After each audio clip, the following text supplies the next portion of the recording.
Je suis comblé, je suis fier de ce qui s'est passé. Parce que c'est quoi la solution à notre recherche de la paix et la cohésion sociale? C'est la sagesse, les mécanismes socio-culturels, les bénédictions des religieux et la jeunesse qui sont le fer de lance et le devenir de nos communautés et de notre pays.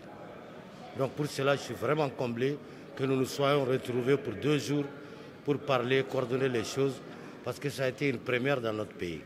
Mes premières impressions, d'abord, c'est un sentiment de réussite, c'est un sentiment de satisfaction parce que ce n'était pas évident de pouvoir rassembler non seulement les légitimités, les religieux et les jeunes ensemble, mais surtout venus de toutes les régions du Mali et surtout ceux qui sont venus des régions du Nord, de Kidal ou de Tombouctou, Gao ou même de Mopti, pouvoir rassembler toutes ces personnes ici à Bamako pendant 2 jours pour parler de paix et de cohésion sociale.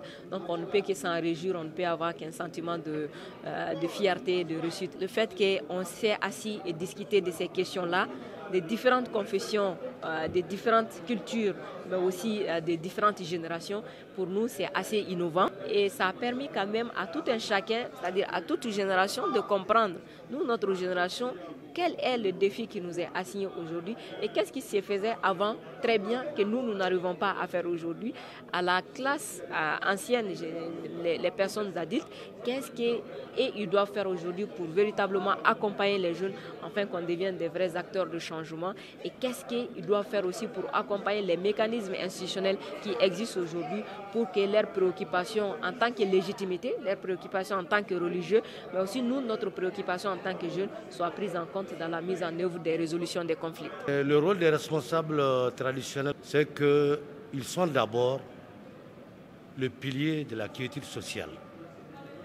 Et cette quiétude sociale dans les mécanismes socio-culturels passe obligatoirement par le dialogue. Quel que soit le problème, si les parties ne s'asseyent pas pour parler, ce problème ne peut pas avoir de solution. Donc c'est cela l'importance capitale qu'est le dialogue dans la recherche de solutions dans les problèmes. Il faut qu'on prône le dialogue. On le dit, le dialogue est une vertu chez nous. Donc il faut qu'on prône le dialogue. Quand on se connaît, on ne va pas se combattre. Mais si on ne se connaît pas, on peut se combattre. Donc vraiment prôner le dialogue entre les fils et les filles du Mali. Qu'on se retrouve, qu'on parle de toutes confessions religieuses confondues, de toute communauté, mais aussi des différentes générations, pour qu'ensemble, les solutions qui vont ressortir puissent être les solutions maliennes et non des solutions d'une classe politique ou des solutions d'une classe société civile. AJICAD, je les félicite, je les remercie, parce que c'est vraiment des jeunes qui ont le souci de collaborer avec leurs notables, leurs papas, leurs mamans, qui sont les légitimités et les religieux, pour bien préparer leur devenir. Je ne peux que les encourager vivement et leur souhaiter continuité dans cet esprit et cette démarche si importante. Le message que j'ai à lancer, c'est qu'il faut qu'on comprenne que la paix n'est pas qu'un mot, mais un comportement qui doit se sentir en nous, dans notre comportement de tous les jours, mais aussi dans notre communauté.